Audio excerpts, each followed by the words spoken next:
Boa tarde a todos. É um prazer muito grande tê-los aqui novamente no nosso início do semestre, no NEF. Vocês já me conhecem, mas para quem não, eu sou a professora Elisa, sou professora da UFLA e tutora do NEF já há alguns meses. Então, vocês devem ter me visto em alguns webinários. Então, gente, é um prazer muito grande recebê-los aqui novamente na nossa série de webinários desse semestre, que está começando agora. E no nosso primeiro webinar, eu queria dar aqui as imensas boas-vindas ao professor Helder Paiva, da UFMG. É um prazer muito grande tê-lo aqui, professor Helder. Seja muito bem-vindo ao NEF. Eu espero que seja a primeira de muitas vezes.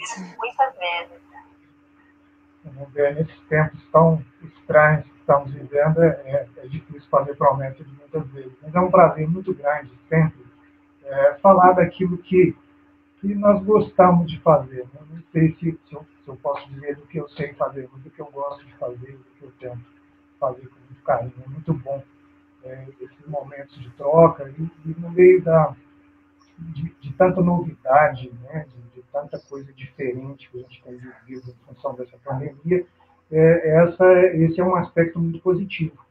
Talvez eu não estivesse agora com vocês, não fosse esse momento tão atípico. Né? Eu é que agradeço, Elisa, pela gentileza do convite. Espero que eu consiga dizer aqui alguma coisa que possa contribuir, ainda que de maneira muito superficial, com o crescimento, né, com o entendimento desses bastidores que a gente vai tratar aqui hoje. Muito obrigado. Muito obrigada, gente. Nós é que agradecemos a sua presença aqui, a sua disponibilidade de tempo. Eu sei que não é fácil. A gente tem trabalhado mais nesse período tão estranho, né? Então, fique à vontade, Helder, a palavra é sua, e eu sei que a gente vai tirar muito proveito dessa tarde hoje. Bom, vamos lá. Na verdade, quando a Elisa me convidou, eu já disse para ela, em função de sobrecarga, e eu andei um pouco afastado, na verdade, porque eu saí da editoria da revista, já está completando quase um ano, então esse ano eu fiquei meio parado em relação a esse bastidor, né, e as coisas mudam muito, como em todas as áreas do conhecimento, é tudo muito dinâmico. Então, vai ser um bate-papo, não é exatamente uma palestra, eu não pretendo apresentar nada de tão absurdamente novo para vocês, mas é a opinião de alguém que já viveu esse bastidor.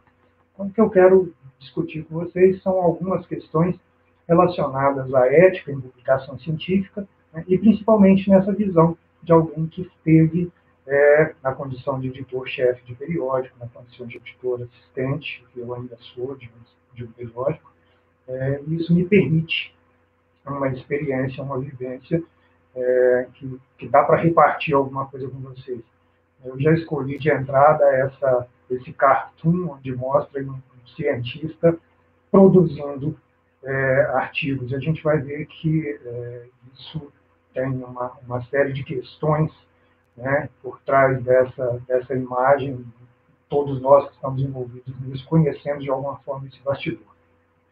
Eu vou começar com um dado mais recente, que foi da semana passada, né? Eu abri o boletim da FAPESP e vi a notícia de que 19 brasileiros integram uma lista de pesquisadores altamente citados em 2020. Isso foi feito com base em citações, né, autores que são citados na base Clarivate, que é uma das maiores bases de periódicos que nós temos hoje, e uma lista com 6.389 pesquisadores, aparecerem 19 brasileiros. Por um lado, isso é mesmo de se louvar, mas, por outro, é uma quantidade, um percentual muito pequeno, né? Isso incomoda um pouco. Então, eu quis entender um pouco melhor isso e consegui baixar os dados originais e chegamos nesta tabela, onde até a 10ª posição, isso veio diretamente da base, e o restante eu fiz manualmente. Então, é possível que tenha ali alguma alguma falha, não nos números, mas e nem na ordem dos países, mas é possível que algum país tenha ficado de fora disso, porque eu tenho que fazer buscando país por país. De qualquer maneira, o que nós tiramos desse ranking é que o Brasil ocupa a 22ª posição, né, no que diz respeito a esses autores altamente citados. Bom, enfim, o número em si não é tão relevante quanto a comparação agora com os demais países. Se você vê que os Estados Unidos têm 2.650 pesquisadores nessa condição, você vê que tem um abismo realmente muito grande e que nós sabemos disso. Mas o número impressiona bastante. A China vem em segundo e com uma diferença muito grande em relação aos Estados Unidos. E, enfim,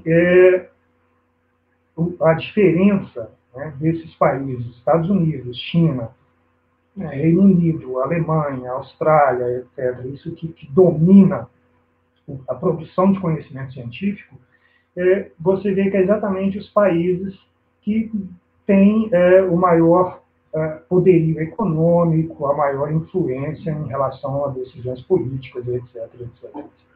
Ou seja, qualidade em pesquisa, qualidade em conhecimento científico, investimento em conhecimento científico, de fato, é algo que todo mundo sabe, mas esses números mostram que isso faz uma diferença muito grande entre as nações.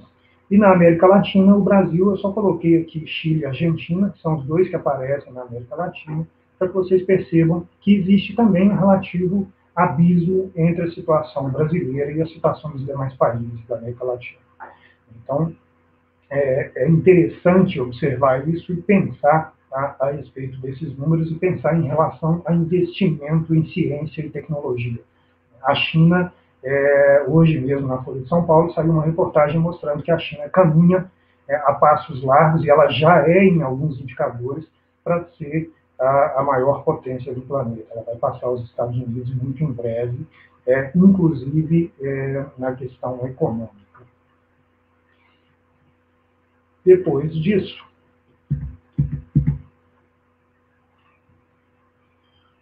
eu vou repartir com vocês algo que também é conhecido, que é a posição do Brasil. Agora, vejam que aquela tabela anterior, ela mostra um aspecto qualitativo, né, que é o número de pesquisadores que são altamente citados. Isso dá uma ideia, isso evidentemente não traduz especificamente em qualidade, mas isso dá uma ideia muito grande de qualidade em ciência. E aqui nós temos um aspecto mais quantitativo, que é a avaliação da produção científica traduzida em número de artigos por país. O Brasil ele ocupava uma posição um tanto modesta e a partir de 2000 ele começa a crescer. Em 2003 ele atinge aí a 15ª posição e permanece. Depois ele dá um salto para a 13ª posição e agora, recentemente, nós começamos, ou pelo menos tem uma tendência, né, já caímos para 14º novamente, e é possível que, em função da atual conjuntura que nós vivemos em ciência e tecnologia no país, da falta de investimento, etc., etc., não é estranho que a gente caia mais alguma posição nesse ranking. E aqui na questão quantitativa, a China acaba de ultrapassar, agora recentemente, a China ultrapassa os Estados Unidos. Então, essa é uma outra análise. E aí, quando o Brasil ele ocupa aqui a 14ª posição, e lá no aspecto qualitativo ele ocupa a 22ª, nós podemos argumentar, ou podemos pensar, que a produção científica brasileira ela tem quantidade, mas ela não tem qualidade. E aí, por acaso, eu saí também nessa reportagem aqui do Jornal da USP, que é de 2019, que mostra um ranking de avaliação de universidades. Isso é muito comum e eles são muito diferentes, né? Volta e meia, a universidade ocupa uma posição muito boa, outra hora ele cai muito, porque os critérios eles são muito diferentes. São rankings que usam critérios bastante distintos, então não dá para ficar fazendo esse tipo de comparação, não é essa a análise que interessa. O que me interessa aqui não é discutir a posição da USP. Mas se você olhar nessa tabela, embora principalmente com esse probleminha que a gente tem de compartilhar a tela aqui, mas vocês vão ver, eu destaquei aqui, aqui é só os dados da USP, e eles separaram isso por áreas de conhecimento. Você vai ver que o que está em destaque é Ciências da Terra e da Vida, onde a USP, nesses critérios, ela ocupou o primeiro e o segundo lugar, dependendo aqui da análise que foi feita. Quando nós analisamos lá embaixo, nessa tabela, Ciências Sociais e Humanidades, a USP ocupa a 229ª colocação. Matemática, a USP ocupa a 40ª posição. E ela só conseguiu ficar em 8º exatamente porque, na área de Ciências da Terra e da Vida, ela ocupou a primeira posição. E aí sim dá para a gente entender um pouquinho melhor por que aconteceu isso. É porque a ciência brasileira ela está fortemente centrada na área de Ciências da Terra, Botânica e Zoologia. Isso é que é o carro-chefe da ciência brasileira, isso já há muito tempo. Quando eu soube disso pela primeira vez, isso me causou um certo espanto, né? Porque eu trabalho com botânica, eu sou um botânico, e nós temos um certo um olhar muito distorcido em relação à nossa própria atuação, em relação à nossa realidade. A gente sempre pensa que botânica é o patinho feio, né? E na ciência brasileira, ciências agrárias, botânica e zoologia lideram em relação ao número de artigos. Bom, e aí você vai dizer, então, que essas áreas elas não produzem qualidade, por isso o nosso aspecto qualitativo ele é prejudicado. Isso também não é verdade, porque eu não posso comparar áreas tão distintas de conhecimento. Na botânica, por exemplo, e o mesmo acontece em grande parte da zoologia, e ciências agrárias também, nós fazemos ciência básica, pesquisa básica, né? Às vezes alguma coisa aplicada, e então o aspecto de inovação, aquela ciência que chama a atenção para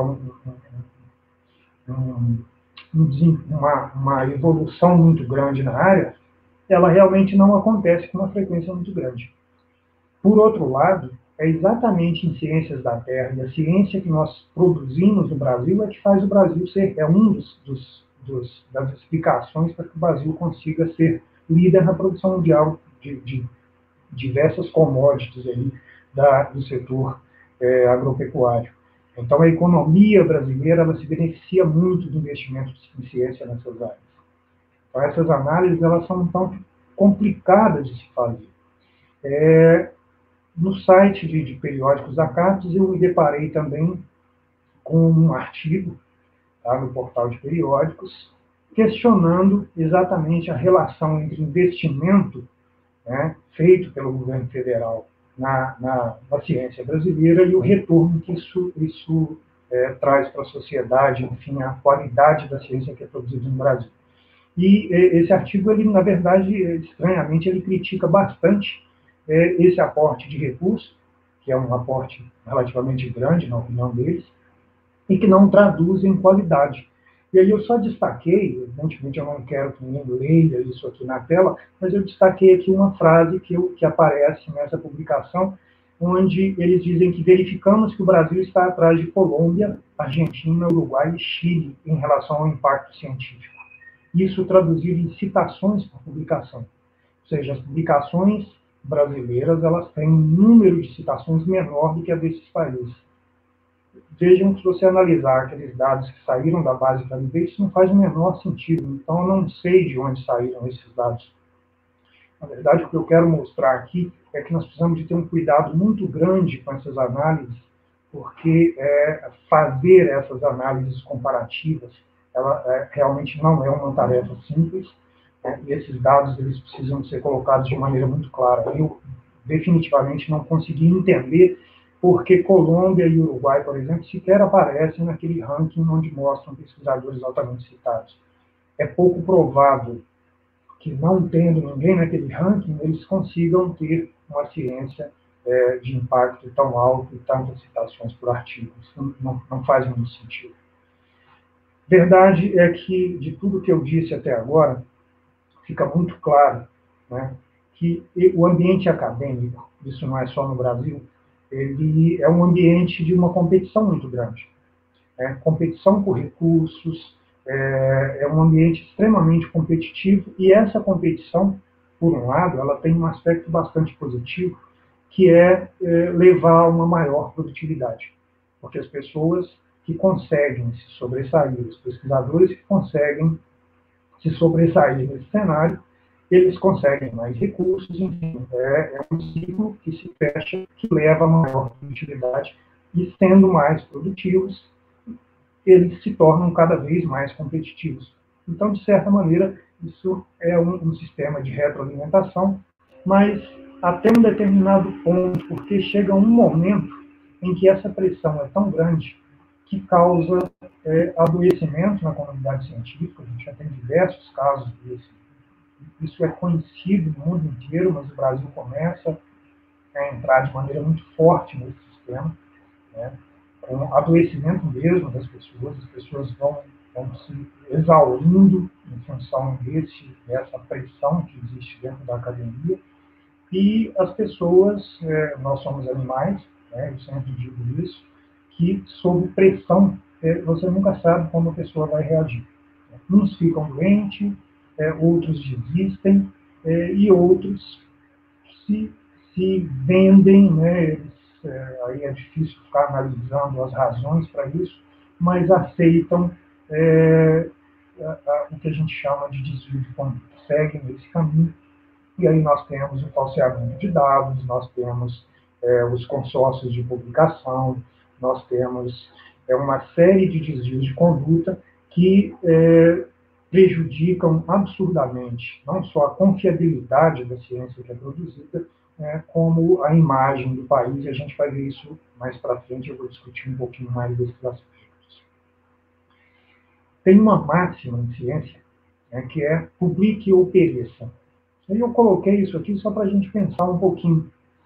Mendel, ele, durante toda a sua trajetória, durante a sua vida produtiva, ele produziu 2 grandes trabalhos que são clássicos e formulou as chamadas leis de Mendel. Se tirássemos Mendel, né, naquela situação e colocássemos ele aqui para competir com, eu não diria nem dentro da academia, entre os pesquisadores, mas se competisse, por exemplo, num concurso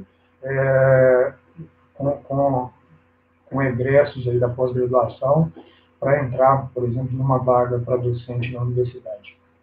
Com essa produção científica, talvez ele tivesse uma dificuldade muito grande de entrar. É claro que Mendel, colocado nesta situação, ele iria se adaptar e talvez, como foi, ele seria brilhante, tão brilhante, ou talvez mais brilhante que, mas não necessariamente. Pensem no caso de Darwin, por exemplo, será que ele teria produzido, empenhado tanto tempo para produzir, para chegar a conclusões que levaram ele a propor a teoria da evolução, se ele tivesse submetido a esse sistema em que, de certo modo, te obriga a produzir uma série de artigos, às vezes sem pensar muito e ainda fatiando, a gente chama de salame slicing, você vai dividindo os seus resultados para multiplicar artigos publicados. Talvez não tivéssemos chegado ao brilhantismo dessas 2 pessoas. Então, até quando a gente vai continuar nessa pressão, de publique ou pereça? Até quando isso faz bem? Nos Estados Unidos, eu coloquei essa charge só para descontrair um pouquinho, nos Estados Unidos é comum, eu não diria época, eu não sei como é que está a situação hoje, mas por muito tempo, o uso de Ritalina em crianças. Ritalina é um medicamento usado para controle de transtorno de déficit de atenção. Então, crianças hiperativas, elas se beneficiam ficando mais concentradas, e isso serve um pouco para acalmar os ânimos. Cara, isso foi muito marcante durante uma época muito grande nos Estados Unidos, mas eu estou colocando isso aqui porque a Ritalina ela começou a ser utilizada no ambiente acadêmico como uma espécie, aliás, uma espécie não, é doping, dentro da academia. Os pesquisadores, e isso foi uma pesquisa feita com pesquisadores de diversas instituições no mundo, E eles admitiram, acho que me parece que 20% deles na ocasião, isso já tem muito tempo, mais de 10 anos, admitiram o uso de Ritalina rotineiramente, né, para ficar mais concentrado, para conseguir produzir mais e mais e mais. Eu não sei até que ponto isso pode ser colocado como antiético, uma vez que isso não necessariamente prejudica o sistema, mas torna o indivíduo mais competitivo, né? E o que fica disso é uma tristeza muito grande, né? A pressão é tão grande por produção que a pessoa se submete a esse tipo de coisa, né? É doping dentro da academia. Isso para mim, isso é triste olhar esse cenário como cientista, você perceber que isso possa acontecer dentro da academia. E isso chegou no Brasil com uma força muito grande. Eu sei que, não raro, na pós-graduação, os nossos alunos se submetem a esse tipo de artifício, né, para conseguir concentração, para conseguir terminar os seus trabalhos a tempo e para conseguir ser cada vez mais competitivo dentro da academia. Bom, feitas essas reflexões, eu quero voltar agora para o que é mais foco da nossa conversa, que é a publicação desses periódicos e um pouco do bastidor do que acontece durante esse processo de publicação, né? Então, nós vamos tratar agora mais especificamente disso e eu começo com uma provocação, né? Se você que está produzindo um artigo agora, principalmente você que está na pós-graduação, ou mesmo um colega pesquisador, vocês já pararam para pensar quanto custa publicar um artigo? Geralmente nós não fazemos esse tipo de reflexão, tá? Eu entrego o meu artigo para a revista, eu faço uma submissão e eu não me preocupo com isso, porque nós estamos acostumados, esse cenário está começando a mudar, mas nós estamos acostumados ao clássico periódico por assinatura, onde eu entrego o artigo, faço a submissão, esse artigo é publicado, eu autorizo a transferência de direitos autorais para a editora e não me preocupo com mais nada. Teoricamente, eu não pago pela publicação do artigo, mas existe um custo em cima disso. E aí eu vou repartir com vocês quanto custa cada artigo publicado na Acta Botânica Brasil. Em todo o processo de trâmite, de avaliação dos manuscritos, na diagramação desse manuscrito, nós temos que fazer marcação XML, que é um tagueamento, toda a informação no artigo está toda criptografada, tem todo um mecanismo de busca que tudo isso fica amarrado ali. Eu não sei fazer isso, eu tenho que pagar, eu sempre paguei alguém para fazer essa marcação XML. Tem revisão, a inserção do número DOI, isso é pago, a disponibilização desse artigo via site ou via impressa, tudo isso tem um custo e na Acta, em média, cada artigo publicado saía por cerca de R$800. E eu posso assegurar para vocês, inclusive nós reduzimos bastante, quando eu assumi a editoria da revista, nós reduzimos drasticamente o valor gasto por cada artigo. E por que é possível publicar numa revista como a Acta a um custo tão baixo? Eu estou dizendo tão baixo, mas eu acho muito dinheiro, R$800 um artigo. Porque uma revista como a Acta, que é uma revista de sociedade científica, ela é feita toda com base no voluntariado. Nós tínhamos uma pessoa que recebia para fazer o seu trabalho na Acta, que era a secretária da revista. Mais ninguém. Então, o editor não recebia, os editores associados nunca receberam nada, os pareceristas de artigo muito menos, e assim, com base no idealismo, a revista ela se sustenta. De qualquer maneira, ainda fica a pergunta: se custa R$800 para publicar um artigo na Acta, de onde saía esse dinheiro? Metade desses recursos vinham da Sociedade Botânica do Brasil. E a outra metade do CNPq, ou seja, o governo brasileiro ajudava a financiar a revista. Eu digo ajudava porque até agora, esse ano, eu sei que nós não recebemos nada para a Acta. E agora uma outra pergunta: quanto custa o seu artigo, produzir o seu artigo? E isso, de fato, é muito raro pensar a respeito disso, até porque não existe uma resposta. E eu posso assegurar que não custa muito pouco produzir um artigo científico. em qualquer instituição. Porque por mais que você reclame da carência de recursos, por mais que você reclame dos equipamentos, que muitas vezes são sucateados ou que você não tem acesso a eles, mas toda essa infraestrutura ela foi cedida, basicamente, no caso do Brasil, pelo governo federal. Então, nós temos uma infraestrutura que tem um custo. A limpeza do seu laboratório, dos corredores da sua instituição, ela também tem um custo. A energia elétrica, a água, enfim, tudo isso compõe o custo daquilo que é produzido na instituição. O salário dos docentes, o salário dos técnicos administrativos, então produzir um artigo é algo absurdamente caro.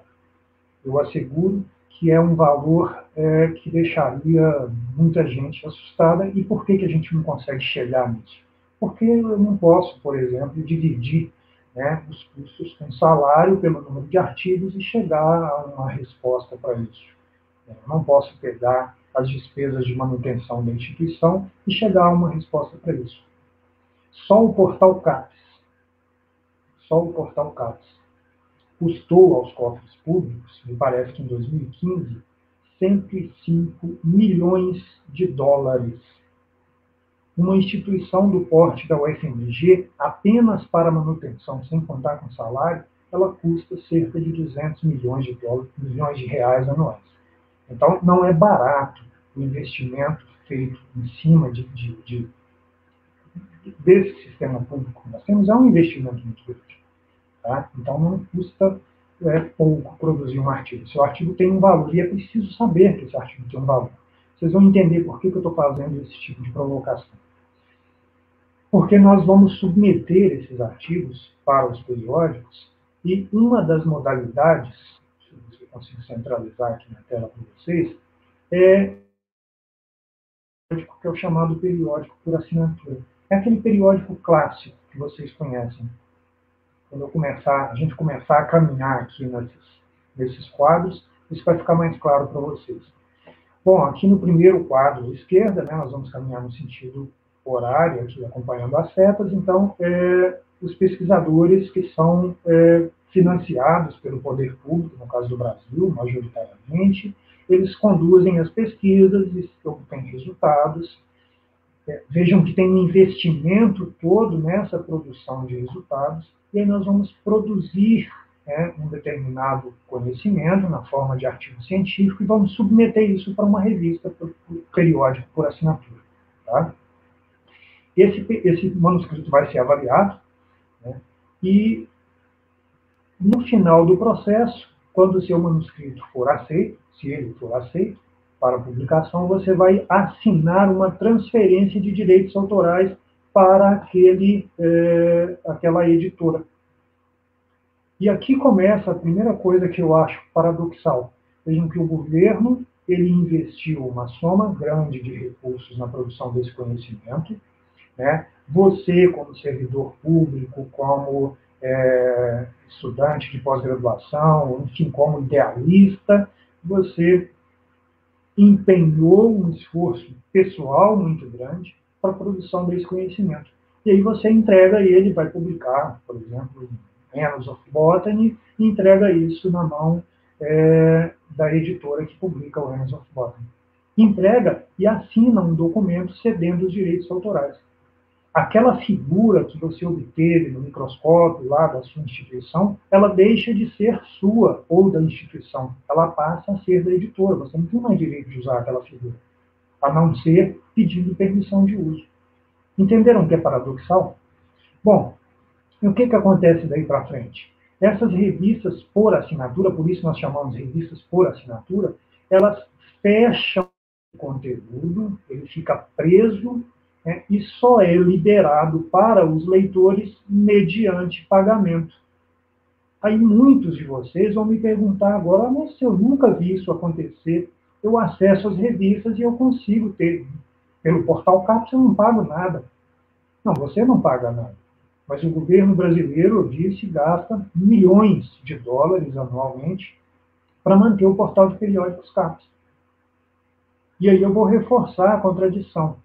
né? Nós pagamos, o governo brasileiro investe nessa produção de conhecimento, você empenha um esforço pessoal muito grande para produzir esse conhecimento, você entrega isso para a revista e simplesmente diz, é seu, esse conhecimento, a partir de agora, você faz dele o que você bem entender, e o governo brasileiro vai lá e compra o direito para que outros brasileiros, né, colegas de outras instituições, possam ter acesso, além do autor, possam ter acesso a esse conhecimento. É assim que o sistema funciona.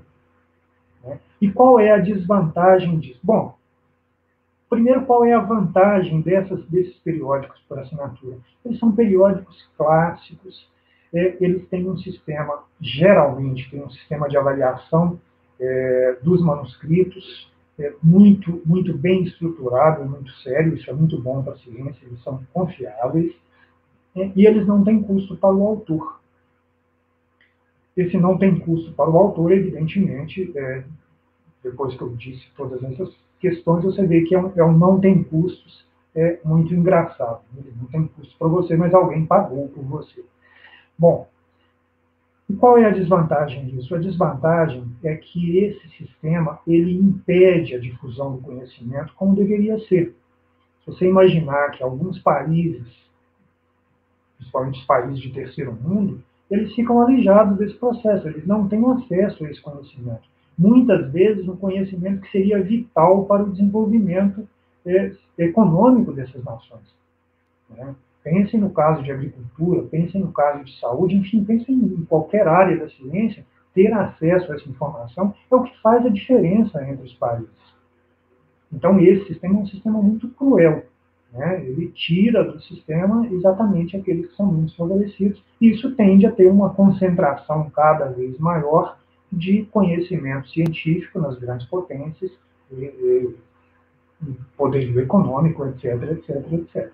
Então, a outra desvantagem disso é que isso leva a um progresso científico muito lento. E mais, hoje nós somos avaliados pela citação dos nossos artigos. E, evidentemente, se o seu artigo fica preso e os pesquisadores não têm acesso a ele tão facilmente, o potencial de citação dessa pesquisa, desse artigo, ele vai ser reduzido. Certo? Então, esses são os periódicos por assinatura. Nós não damos valor a isso e não percebemos isso, porque o portal de periódicos CAPES, de certo modo, ele nos deixa cegos para essa questão. Nós não pensamos nisso porque eu tenho acesso. Então, eu não questiono essas coisas, eu simplesmente tenho acesso e não me pergunto do que está acontecendo nesse bastidor. Bom, qual é a outra opção?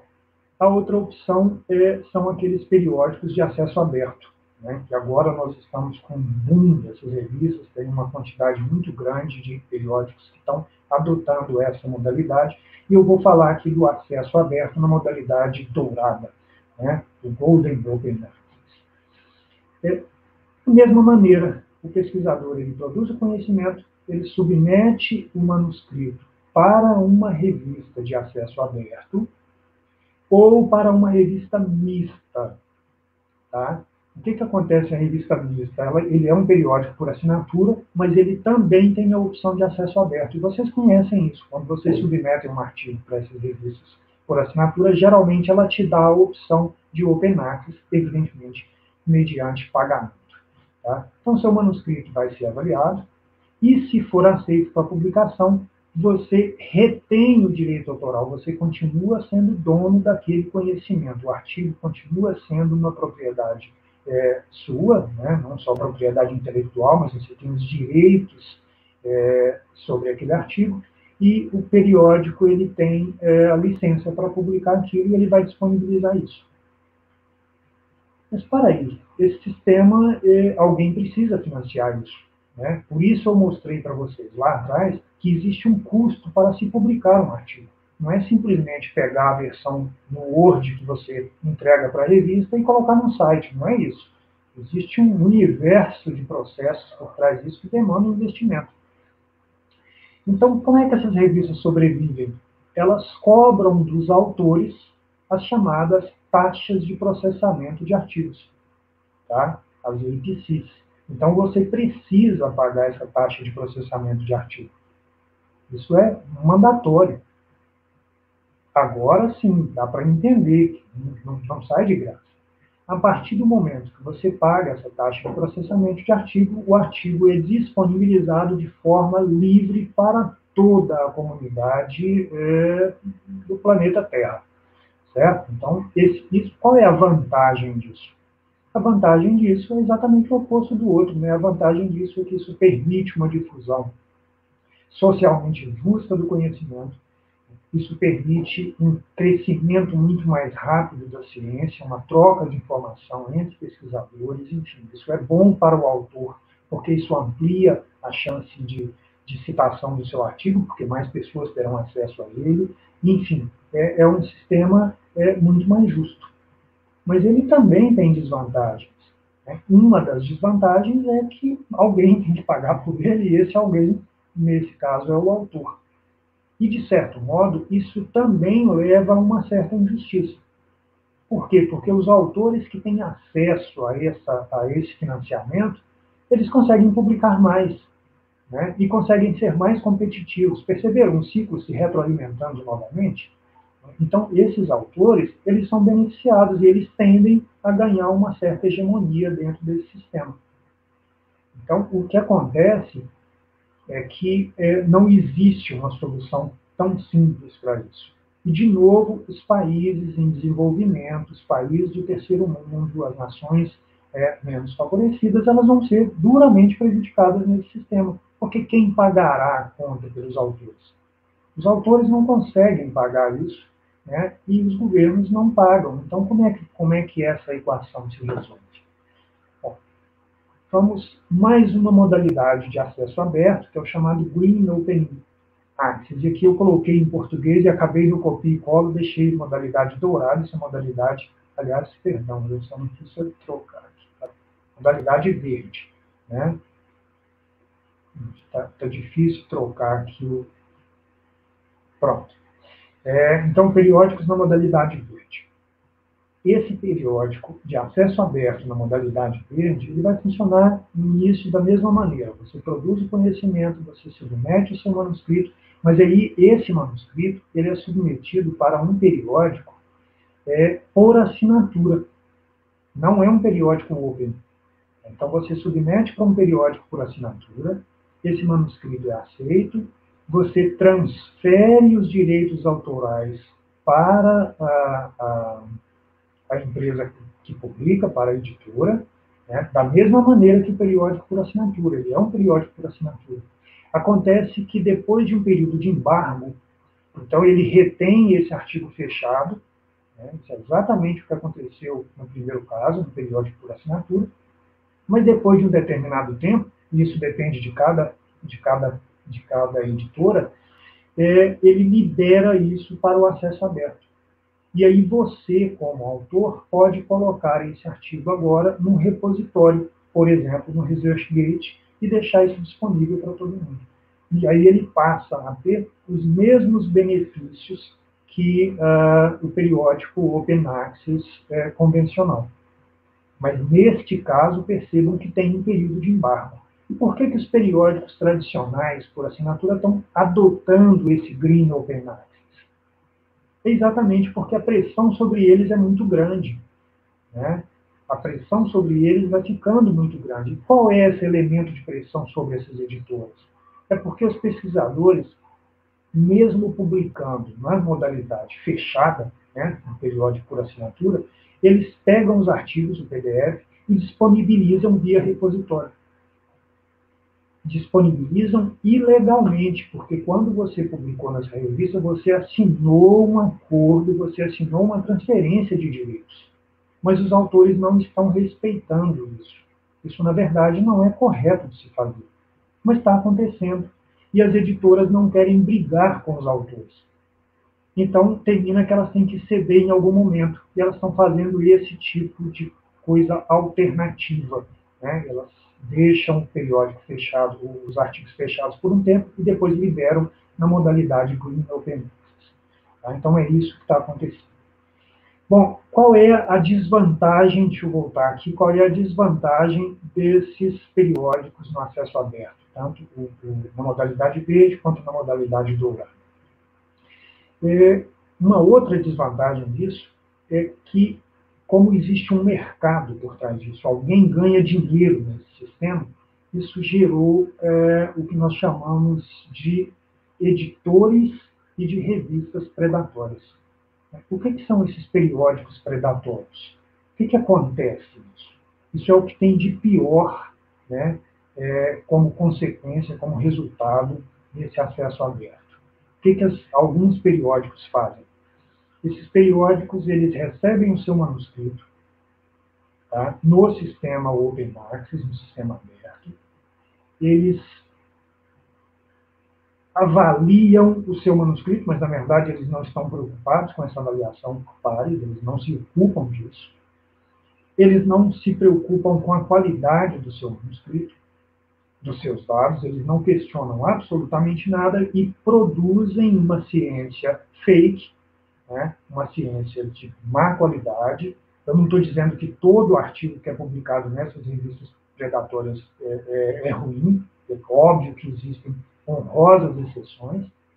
Os autores são vítimas desse sistema, às vezes, sem saber, eles caem na mão desses editores predatórios. Mas a verdade é que muito de ciência de má qualidade entra nesse sistema. Então, eles cobram uma taxa de publicação muito barata,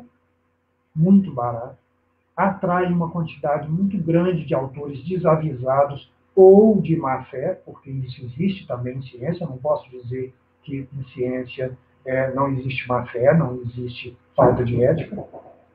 Então, o que acontece é que publica-se uma quantidade grande de trabalhos sem nenhum tipo de qualidade, e esses periódicos ganham muito dinheiro com isso. Tá? Imagine que você é editor de um periódico desse, você recebe uma versão no Word, né, de um trabalho qualquer, não avalia esse trabalho, simplesmente gera um PDF, disponibiliza no site e acabou, é só isso. E mais, esses periódicos predatórios, eles são extremamente agressivos. Eu tenho certeza que essa semana você recebeu, eu estou falando tenho certeza porque eu recebi mais de meia dúzia, esta semana especificamente, de propostas, algumas delas brasileiras, tá, de editores brasileiros, dizendo que viram um artigo meu em algum lugar, que ficaram admirados com a qualidade e querem que eu contribua para a revista deles mandando um artigo. Evidentemente, eles vão me cobrar por isso. Né? Algumas editoras brasileiras estão pegando resumo de congresso, eles têm acesso a esses resumos, mandam uma carta bastante elogiosa, que ficaram impressionados com a qualidade do seu resumo e querem publicá-lo na forma de artigo. E basta você mandar e depositar R$380, um deles cobra exatamente R$380, e o seu artigo será publicado. Em princípio, isso parece uma vantagem, porque você publica de maneira fácil, você vai ter um artigo no currículo, né? Mas a coisa não funciona exatamente dessa forma.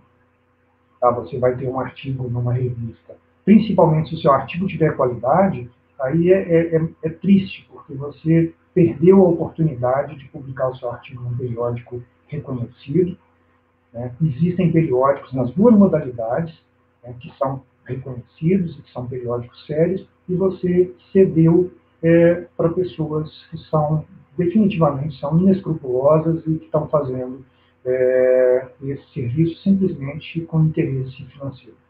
Então, nós não podemos ser ingênuos de pensar que não existe mercado por trás desse sistema de publicação. Existe um mercado, esse mercado movimenta uma quantidade absurdamente grande de recursos, e qualquer um de vocês pode verificar isso de maneira muito simples. Se você entrar nesses periódicos nacionais, eu prefiro não citar nomes, mas eu entrei em alguns deles e é absurda a quantidade de artigos que são publicados. É uma quantidade absurdamente grande. E é muito barato, R$380. Vocês viram na planilha que eu passei da ACTA que não se publica um artigo por esse preço. Não tem como fazer isso. Né? Com mínimo de qualidade e com idealismo muito grande, nós não conseguimos fazer isso.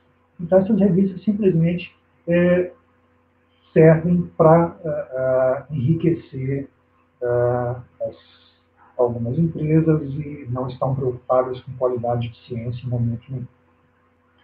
Aqui é só para referendar também, não dá para ler o que está aqui, mas é só para me guiar, uma dessas ofertas que eu recebi. Então, um periódico, geralmente, eles alargeiam que são listados no Qualiscaps, e muitas vezes isso é verdade, e aí é preciso ter muito cuidado com isso, porque o fato de ser listado na Qualis, não é um atestado de qualidade. Até porque depois que aparece nessa lista, a CAPES ela tem um critério de verificar a qualidade desses periódicos, e muitos deles são banidos do sistema, eles saem da lista. Então, não é porque está na lista da CAPES que a CAPES está dizendo, olha, isso é maravilhoso. E outra coisa, eles alarmeiam um fator de impacto geralmente elevado, que não existe. Esse não existe para as revistas predatórias, para a maioria delas não existe fator de impacto. Primeiro, fator de impacto, ele só é uma propriedade da base Clarivate. Tá? Então, fator de impacto só a Clarivate pode usar. Esses periódicos, eles sequer estão nessa base. A maioria deles não chegam nem perto da base Clarivate.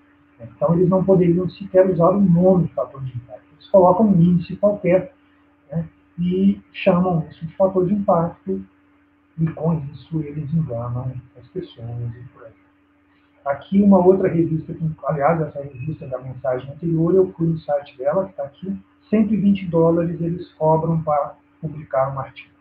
Tá? $120 é muito pouco para publicar um artigo no sistema Open.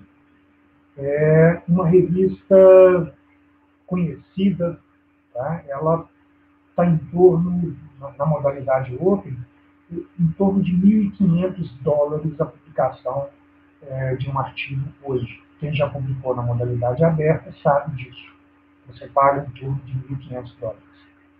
Paga menos? Paga, tem todos os preços no mercado. Mas algo inferior a $500 eu diria que já é suspeito. Então, quando você vê uma oferta muito tentadora, fuja.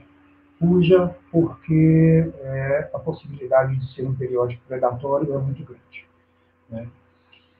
De novo, para reforçar com vocês essa questão de mercado que existe por trás de ciência, aqui eu estou repartindo com vocês uma mensagem, um e-mail, uma mensagem que eu recebi como editor de periódico, de uma pessoa me oferecendo o envio de 50 manuscritos. Ele não estava enviando o manuscrito para avaliação, ele estava enviando o manuscrito para aceite e publicação, é isso que ele coloca na carta dele.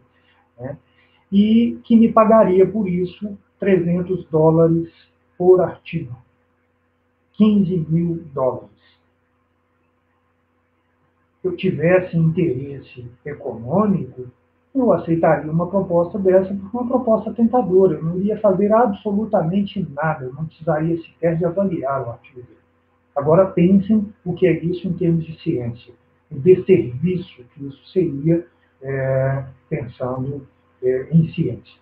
Né? Isso é simplesmente algo de se preocupar mesmo, isso é para sentar e chorar. É muito triste ver que isso acontece nesses bastidores. Eu recebi isso agora, no dia 3 de novembro, um artigo me convidando para revisar um artigo, me chamando para atuar como referir para esse periódico. Eu coloquei em vermelho aqui a tradução do título do artigo. Para o meu currículo é público. Né? Eu tenho trabalhos publicados na base Clarivate, eu estou na Web of Science, eu estou no ResearchGate. Qualquer pessoa no mundo consegue encontrar o meu perfil na internet e ver que eu trabalho com botânica, né? Mais especificamente com biologia celular vegetal.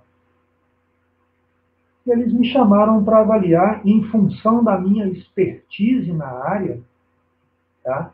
Eles disseram que o meu nome foi recomendado como potencial revisor do artigo. Olha o título do artigo. Visão ética e princípios de segurança no trabalho com cadáver entre calouros de medicina, uma pesquisa educacional. Esse é um periódico open predatório. Quando eles me chamam para emitir parecer, eles não estão preocupados se eu tenho competência para emitir parecer nesse trabalho. Eles não têm esse tipo de preocupação. Perceberam a qualidade, né, o zelo que se tem na avaliação do artigo que foi submetido para publicação? E isso é até estranho, porque alguns, eu posso assegurar, alguns sequer usam o trabalho de revisor. Outros usam exatamente para conferir ao processo um determinado aspecto de legalidade ou de normalidade. Eu recebi ontem, tá? Ontem, preparando esse material para vocês, eu recebi um artigo e resolvi copiar a mensagem e colocar aqui também, só a título de não deixar que eu me esquecesse. E aqui em vermelho eu destaquei, eu vou tentar ler aqui para vocês, porque até para mim fica difícil de ler, mas eles me convidam para emitir parecer no artigo, que não é da minha área também, mas pelo menos é com biofertilizante, que chega um pouco perto, e eles me pedem, me avisam que o autor, eles colocam o nome do autor, de uma universidade indiana, ele necessita de uma decisão urgente para este manuscrito em função de objetivos acadêmicos, ou seja, tem alguém pressionando ele lá, né, ele precisa talvez para uma promoção funcional, alguma coisa assim, e eu tenho que dar resposta em até 3 dias corridos, 3 dias de calendário. Isso definitivamente não é sério. E isso acontece direto, assim, quem publica um pouco mais e que está com o nome na internet, recebe esse tipo de proposta o tempo inteiro. Mas existe uma preocupação muito grande dentro da comunidade científica em tentar, pelo menos, alertar as pessoas do risco, né, e do quão danoso é a publicação nesses periódicos predatórios. Então, tem uma série, isso começou com a chamada lista de Bells, e tem, inclusive no Brasil, existem algumas listas de periódicos predatórios que são alimentadas por brasileiros. Então é fácil você conseguir na internet uma lista, e eu entrei numa das clássicas aqui, essa lista tanto de periódicos predatórios, de revistas predatórias, quanto de editores predatórios. E eu verifiquei hoje que tinha 1.316 revistas nesta base. Pensem, 1.316 só nessa base, atuando dessa forma e causando um mal muito grande para a ciência. A situação do Brasil, infelizmente, isso não existia aqui, mas infelizmente, principalmente de uns 3 anos para cá, nós fomos invadidos por isso. E tem alguns periódicos, algumas editoras brasileiras que estão atuando de maneira muito forte e acreditem, estão publicando muita coisa, muito. Inclusive, eu já tive acesso a essa informação, alguns desses periódicos, alguns desses artigos publicados têm sido utilizados em processos de promoção funcional, de docentes, etc. Tá? Isso me entristece bastante porque é um desserviço muito grande para a ciência. Bom, e agora, o que nos resta fazer? Né? Nós somos marionetes, por isso eu coloquei essa figura ali, porque nós somos marionetes nesse sistema, perceba? Você você produz ciência, você entrega essa ciência para alguém ganhar dinheiro, e existe um bastidor aí que não é bonito, que não é agradável, e que, em muitos casos, está muito longe de ser ético. Então, o mínimo que nós precisamos de fazer é ficar atento, é tentar fugir dessas relações perversas que existem entre ciência e mercado. Não tem jeito de tirar o papel das editoras. Elas são importantes e elas precisam de oferir algum lucro, porque não tem jeito, é um sistema que precisa de se manter. Né? Mas nós não podemos deixar que o interesse econômico faça perverter o que tem de mais básico em ciência, que é credibilidade, né? Que é trabalho sério. E isso a gente não pode deixar perder. Acho que esse é o recado maior que eu tenho para passar para vocês.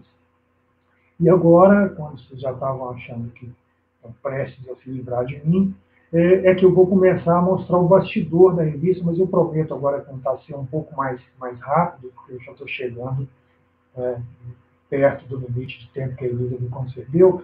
Então, eu vou mostrar para vocês um pouquinho de bastidor, né, da Acta Botânica Brasileira, o que acontecia dentro da revista, como é que é esse sistema de submissão. E aí eu começo já na submissão. Como é que você, autor, escolhe um periódico? E aí eu vou tentar agora passar algumas coisas da minha experiência para talvez ajudar quem está começando. Como é que você escolhe? Como é que você produz um artigo e aí você abre seu computador e aleatoriamente escolhe um periódico que submete? Não é exatamente assim, né? A primeira coisa para escolher um periódico é você ver o escopo da revista, né? Em que área ela atua, o que ela se dispõe a publicar, que tipo de artigo ela está buscando. Isso está escrito lá, todo periódico traz o escopo. Aliás, isso é engraçado, porque os predatórios eles têm um escopo absurdamente amplo. Qualquer coisa que você quiser cabe no escopo de um periódico predatório. Eles querem o seu dinheiro, né? Eles só não deixam isso escrito lá. Bom, então você vê o escopo, mas isso não é suficiente. Você tem que olhar para a revista, você deve conhecer a revista. Então, a minha sugestão é que você abra a revista, veja os últimos artigos que foram publicados. Eles têm uma qualidade parecida com o seu? Eles tratam de um assunto que é parecido com o que você pretende tratar? Né? O seu artigo cabe no meio daqueles artigos ali? Fica bem ali? Né? Isso ajuda muito a você definir a escolha de periódico. Uma outra coisa, é óbvio, você vai escolher um periódico que seja relevante. E como é que a gente vê relevância de periódico? As pessoas têm uma fixação por fator de impacto. O fator de impacto ele é uma métrica que indica a qualidade de periódico, mas não é a única. Alguns periódicos são extremamente relevantes e têm um fator de impacto baixo. Eu vou citar um exemplo de uma área muito específica, as pessoas que trabalham com sistemática de Arácea, por exemplo, de biologia de Arácea, de modo geral, da família Arácea, eles encontram um periódico que é bastante interessante, que eles gostam muito, que é a Aroideana. É um periódico que eu não sei agora nem, desculpem, eu deveria ter olhado isso na Clarivate, mas eu acho que ele não tem fator de impacto. Se tiver, é muito baixo. Mas é um periódico que é interessante para divulgar conhecimento de Arácea. Os aólogos, os estudiosos de Arácea buscam esse periódico, então a sua ciência, o seu conhecimento, ele será difundido para um grupo que lhe interessa. Então a relevância do periódico é algo que não se mede exatamente por métrica, né? Não é só o fator de impacto que deve ser contado. A tradição do periódico, eu mesmo gosto de alguns periódicos que são periódicos tradicionais, são periódicos que têm mais de um século de existência, que são revistas sérias. Isso me faz escolher um periódico. E, principalmente, você deve pensar que deve existir uma coerência entre o seu manuscrito e a revista. O seu manuscrito tem que ter um padrão de qualidade que se encaixa naquela revista. Isso tanto para o bem, né, para um lado, quanto para o outro. Você não pode pegar um artigo que muitas vezes é meramente descritivo, eu não estou dizendo que isso é ruim, mas é um artigo que não tem um impacto muito grande em ciência, e querer submeter para a Science. Você vai perder seu tempo. Ah, mas eu vou submeter, porque quem sabe eles aceitam. A minha sugestão é não faça isso. Tá? Não faça isso, porque se todos os autores brasileiros pegarem um artigo que eles reconhecem que não tem o padrão para a Science ou para a Nature e submeterem, você acaba criando nos editores dessas revistas um preconceito contra a ciência brasileira. Né? Eles vão parar um dia e pensar, não, o artigo é do Brasil? Não, então não quero nem ler o título, porque os artigos do Brasil não me interessam. Então, é preciso guardar uma certa coerência, né, entre a qualidade do seu trabalho, dos seus dados, e a revista que você pretende publicar. Da mesma forma, você não vai pegar um dado que é absolutamente fantástico, novo, que tem um impacto em termos de ciência muito grande, e submeter para um periódico que não tem relevância, né, que não vai permitir a difusão do seu conhecimento para uma comunidade maior. Então, essa escolha do periódico é algo que depende do autor, e é preciso ter algum critério para fazer isso. A segunda é a carta de submissão. A cover letter ela é importante, tanto para o autor quanto para o editor. E por que ela é importante para o autor? A gente tem preguiça de fazer essa carta de submissão, né? Mas ela é importante. É nela que você consegue convencer o autor, o editor, que ele deve prestar atenção no seu trabalho. que ele deve considerar o seu trabalho. Ali você vai elencar os pontos importantes do seu trabalho e dizer, olha, o meu trabalho é relevante. Mas o editor não consegue enxergar isso? Nem sempre.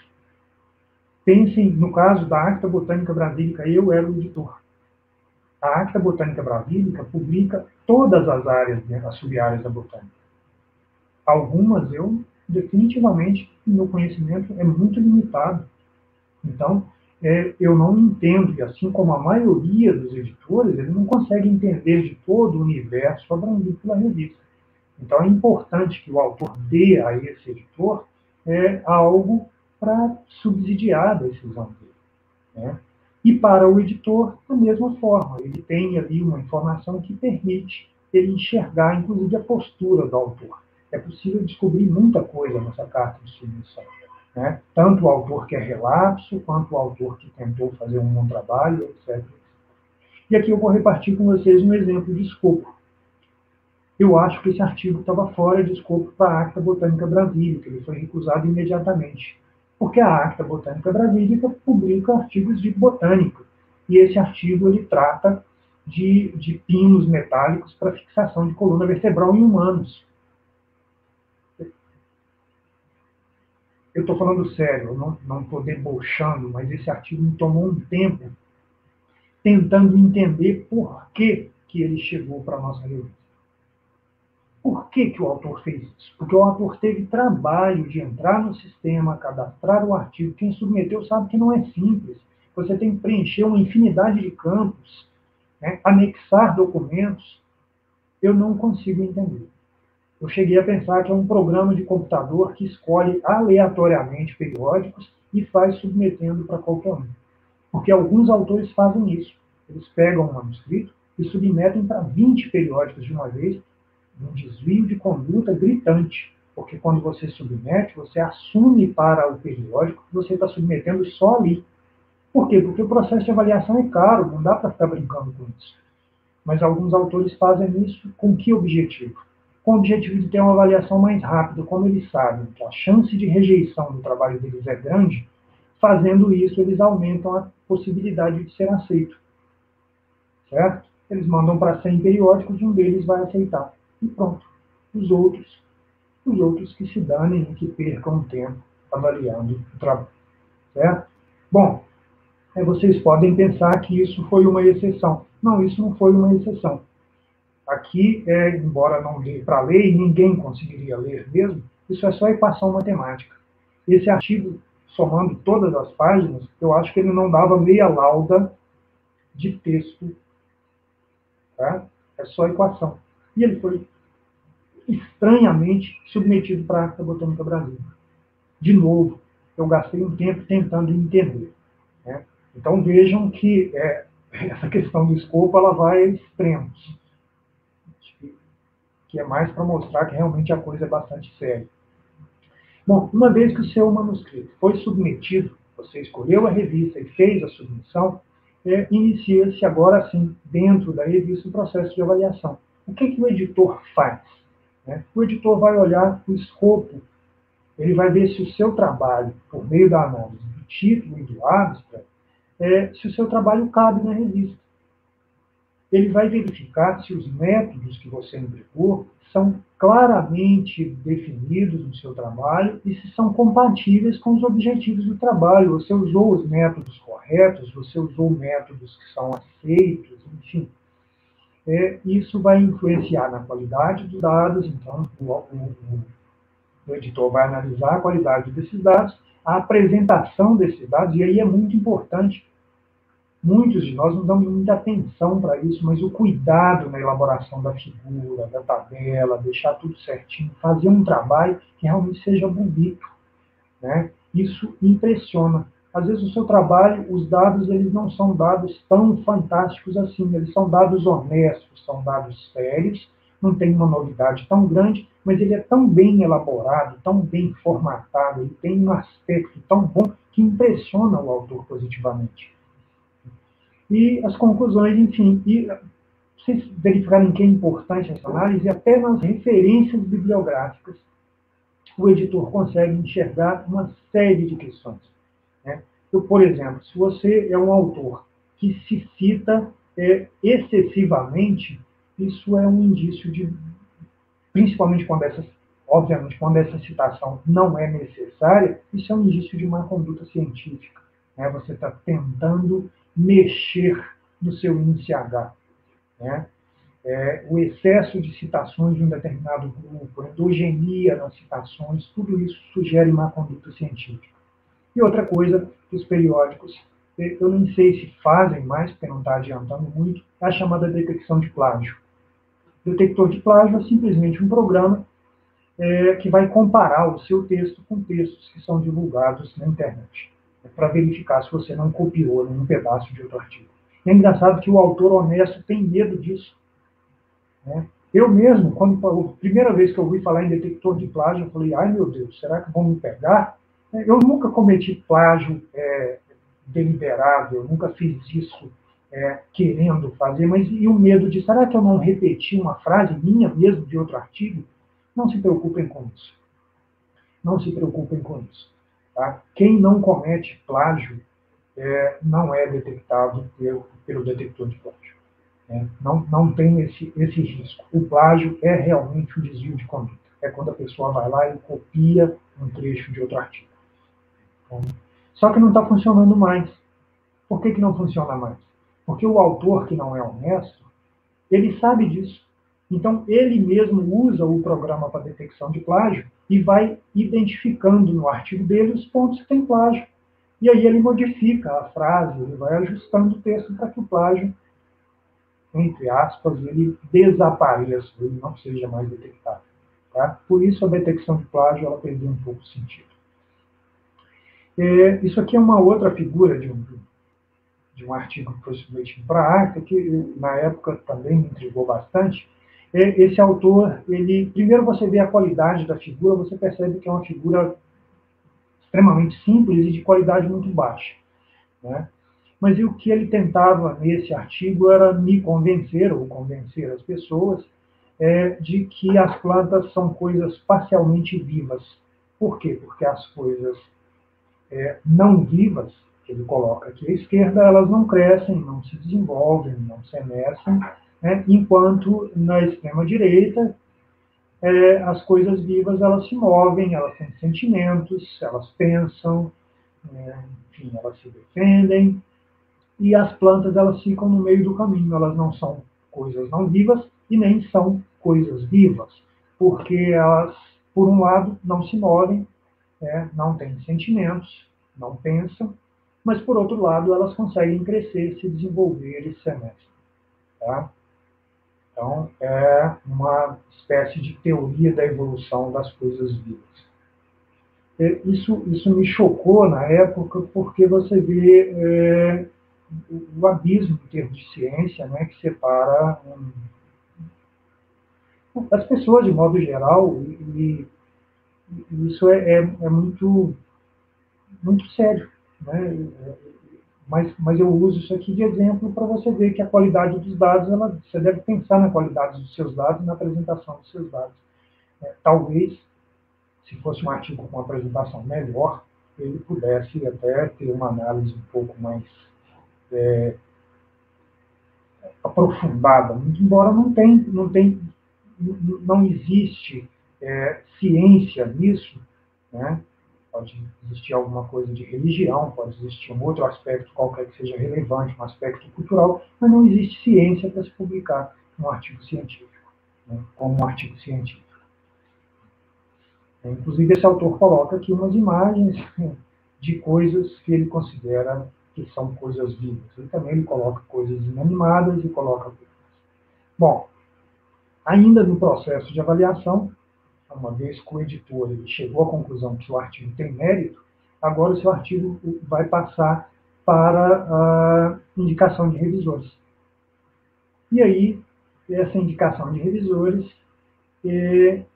as revistas elas têm usualmente solicitado aos autores que indiquem revisores. Por que as revistas fazem isso? Porque é difícil conseguir revisor. Mas, na verdade, o periódico deveria fazer isso e montar um banco de revisores. Então, você indica revisores para o seu artigo, mas eu, como editor, não uso os revisores que você indicou. Por que eu não deveria usar? Porque pode haver desvio de conduta nisso, né? Você pode, ou inadvertidamente, ou por um desvio de conduta, indicar pessoas que não são confiáveis, ou que não têm competência, ou que têm uma relação pessoal muito próxima com você. Na verdade, é que os periódicos continuam pedindo isso, e em muitos casos, os periódicos submetem o seu artigo para avaliação para os editores, para as pessoas que você indicou. Isso pode acontecer, e isso acontece com frequência. Tá? Da mesma forma, o autor ele indica potenciais revisores, mas ele também pode indicar revisor em oposição. Você pode indicar um nome para não ser avaliador do seu artigo. Isso deve ser evitado, mas em algumas situações, se você sabe que tem um conflito de interesse, se você sabe que aquela pessoa não consegue avaliar o seu artigo por uma questão pessoal muito séria, aí, de fato, cabe fazer isso e não tem problema nenhum em fazer isso. Tá? Mas existem equívocos muito grandes aqui. Por isso eu quis reforçar esse ponto com vocês. Não é indicando um colega, não é indicando alguém da sua família que você vai conseguir ter uma avaliação de qualidade do seu trabalho. Isso pode até te beneficiar no sentido de trazer um parecer positivo, mas nem sempre isso engana o editor. Tá? E isso pode trazer uma consequência muito ruim, que é publicar algo que ainda não está pronto e que poderia ser maravilhoso. Então, quando você indica revisores sérios, você está conseguindo pessoas, está conseguindo parceiros que possam te ajudar a apontar os pontos fracos do seu trabalho. E você tem a possibilidade de, mesmo o trabalho sendo recusado, você tem a possibilidade de rever esses pontos fracos e produzir um artigo decente. Porque esse artigo ficará no seu currículo por toda a sua vida. Você não consegue apagar essa mácula, essa mancha do seu artigo. Tá? Se você publicou algo equivocado, algo de baixíssima qualidade, isso vai marcar você e não vale a pena. Tá? Então, a escolha de revisores ela deve ser uma escolha muito bem pensada. Preocupem-se bastante com isso sempre que puderem. Bom, e aqui eu trago para vocês um artigo que fala da retratação em função de revisões falsas. O que é retratação? O periódico, por uma denúncia ou por uma investigação do próprio periódico, ela descobre que aquele artigo que foi publicado tem um problema de desvio de conduta, ele tem dados falsos, ele tem algo nele que o desqualifica. E esse artigo vai ser retratado, ele vai ser retirado da revista. Isso sim é uma mancha no currículo que eu acho que pesquisador nenhum merece, é uma tristeza em termos de ciência saber que isso acontece. E nesse artigo aqui, esses autores relatam 250 artigos que foram retratados por revisões falsas. Eu vou explicar o que é revisão falsa. Aqui, na Tumor Biology, que é uma revista, um periódico, eles, numa só nota de retratação, eles retrataram 107 artigos. Nos dois casos, na imagem anterior e nessa imagem, a maioria dos autores eram autores chineses. Tá? E é preciso dizer isso, até porque a gente vai fazer uma análise para tentar entender por que autores chineses. O que é revisão falsa? Vocês que submeteram um trabalho para um periódico, vocês indicam revisores. Né? Como eu disse, você deve indicar as pessoas mais isentas e mais capazes de fazer uma avaliação correta do seu trabalho. Você vai se beneficiar disso. Mas alguns autores indicam um revisor com um endereço falso de e-mail que volta para o próprio autor, entendeu? Eu indico um revisor, coloco um nome nesse revisor, coloco uma instituição vinculada a ele, crio um e-mail para ele, mas esse e-mail sou eu que tenho acesso. Então, eu mesmo vou emitir parecer no meu artigo. É simples assim. Isso é chocante, você pensar que isso possa acontecer dentro da comunidade científica, mas acontece. Esses números que estão aqui, dessas revisões falsas, foram por essa razão. E por que as pessoas fazem isso? Por que eu disse que tem uma prevalência de chineses? Não são só chineses, tá? Gente no Brasil, que eu não me lembro agora se chegou a ser demitido da instituição, mas isso acontece em outras instituições. Mas isso na China é muito marcante. Em 2010, saiu esse artigo aqui, Publique ou Pereça, na China. Esse artigo foi publicado na Nature. Depois, em 2016, um outro artigo muito parecido, também tratando dessa questão na China, das pressões dos acadêmicos chineses. Por que acontece isso? Porque na China essa pressão é muito grande. Tá? E como eu disse, as pessoas sob pressão, elas reagem. E dependendo da intensidade de pressão, algumas reagem no sentido negativo, no sentido de tentar dar um jeitinho para contornar a situação. Eu preciso de publicar um artigo, senão eu seria demitido.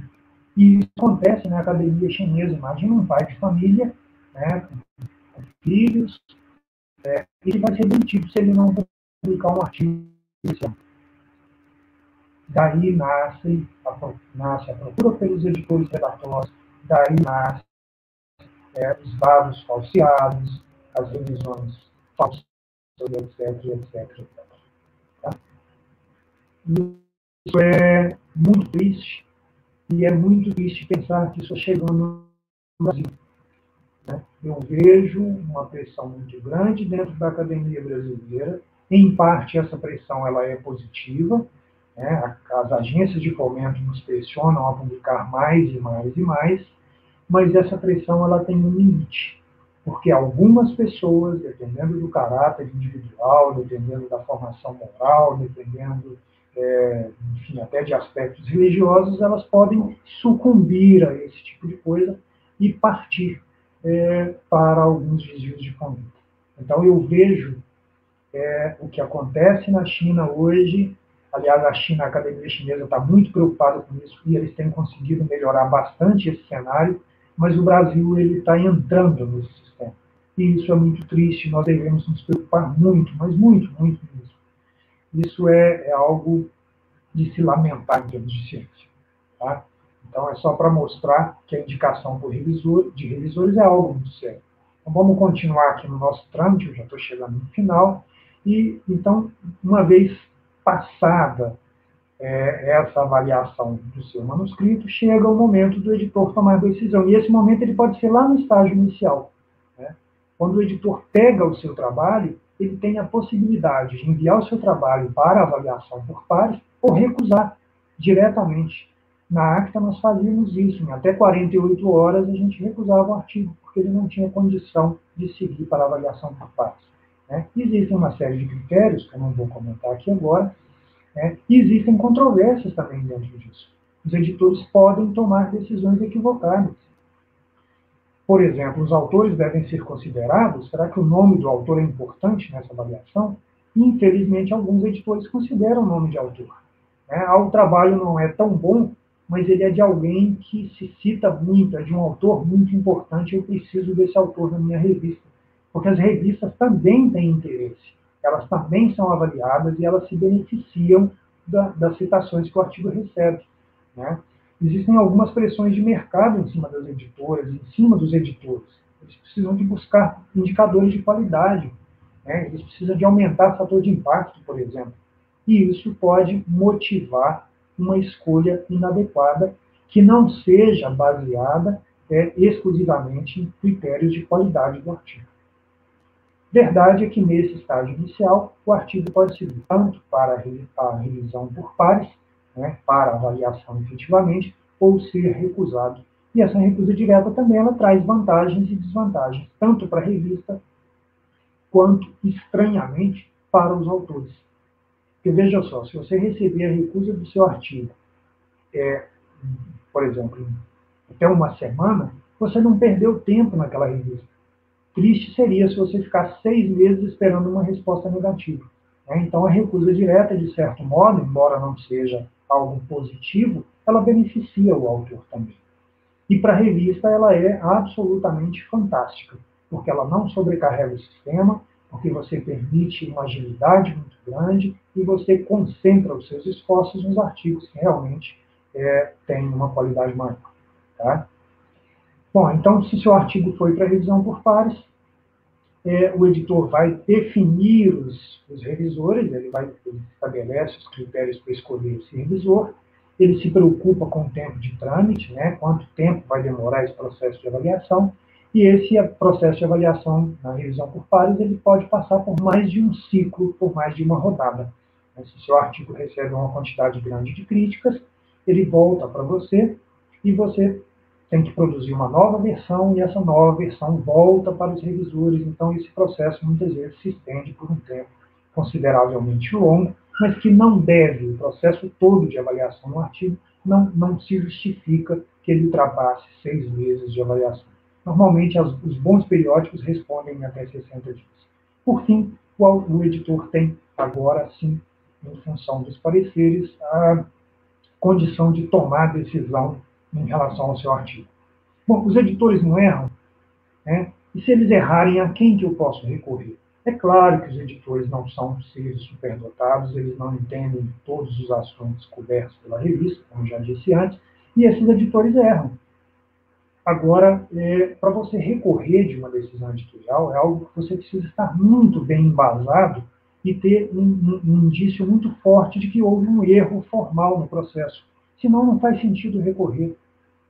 Tá? É melhor você relaxa, pega o resultado, tenta avaliar, tira o que tem de positivo nos pareceres, né? Tente melhorar o seu manuscrito e submeta para outro periódico.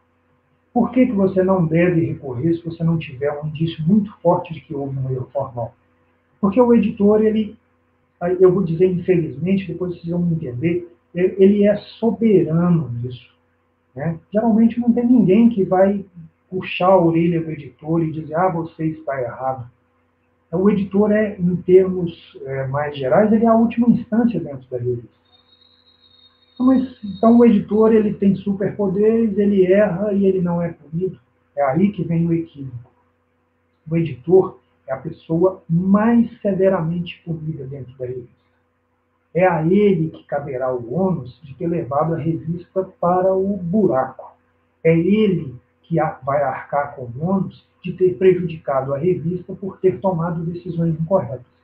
Porque uma decisão incorreta não vai acabar com a revista. Mas se um editor começa repetidamente a cometer equívocos de deixar que bons artigos sejam recusados, ele está perdendo a chance de colocar bons artigos na revista dele. E essa revista não cresce. Tá? Então, o autor ele é severamente punido pelos seus erros. Não se preocupem em pensar em vingança, não. O editor ele será naturalmente vingado porque ele paga um preço muito grande pela decisão incorreta. Certo? Agora eu vou passar mesmo num ping-pong, porque eu já estou com 1h20 de fala, eu estou descontando eles aquele início lá que nós nos perdemos. Eu vou só passar para vocês o que acontece dentro de um periódico, no caso da Acta, muito rapidinho mesmo, não vou tomar tempo de vocês. Então, quando o manuscrito é submetido, ele passa por uma avaliação inicial, né, para verificar a adequação às normas, para verificar se os dados estão completos, se tem indício de plágio. Depois ele vai para o editor-chefe vai avaliar a qualidade técnica, o escopo, o mérito científico, o interesse da revista, o potencial do artigo. E aí esse editor-chefe ele pode optar pela recusa direta do seu artigo, ou ele pode enviar o seu artigo para revisão por pares. No caso da Acta, nós chegávamos a recusar até 60% dos artigos nessa primeira avaliação. E essa recusa, ela chegava, a média, o tempo médio dela era de até 48 horas. Então, era uma recusa muito rápida que não prejudicava o autor no sentido de perder tempo com um artigo que seria recusado. Tá? Bom, depois desse estágio, aliás, aqui eu só coloquei um dado, a revista a Acta, por exemplo, ela tinha um tempo de trâmite de avaliação de manuscritos que chegava a 2 anos e 3 meses nos casos mais dramáticos. Depois que nós adotamos a recusa direta, ele passou a ser, no máximo, de 60 dias. Então, a recusa direta, ela realmente faz um efeito muito positivo, ela tem um efeito muito positivo na qualidade e no tempo de trâmite. E aí eu coloquei essa imagem só de brincadeira, que se você escapou, né, do editor-chefe nessa fase, você pode ficar tranquilo que o seu artigo tem uma chance muito grande de ser aceito, porque agora ele vai passar. Ele já foi avaliado por uma peneira inicial, ele vai para os editores assistentes ou associados, que também podem recusar diretamente, mas a possibilidade de que isso aconteça é muito menor, porque o editor-chefe já avaliou esse manuscrito, né? Ou ele vai para a avaliação por pares. E na avaliação por pares, ele pode, de novo, ser recusado, ser alvo de recusa com ressubmissão, ele foi recusado, mas os editores enxergaram qualidade nos dados e te convidam para submeter novamente para a revisão. Ele pode ser aceito, condicionado a uma série de correções, ou ele já vem com uma carta de aceite. Tá? Então, é esse o fluxograma que tem dentro da revista. E pronto, o seu artigo foi publicado, agora é só festa, só alegria. E como é que ficam as questões éticas agora? Você pode relaxar e não precisa mais de ser ético, não precisa se preocupar com essas questões? Evidentemente, não, né? Esse artigo vai para o seu currículo, e você tem que zelar pela divulgação desse artigo, por zelar pelo cumprimento dos acordos que você fez quando publicou esse artigo, né?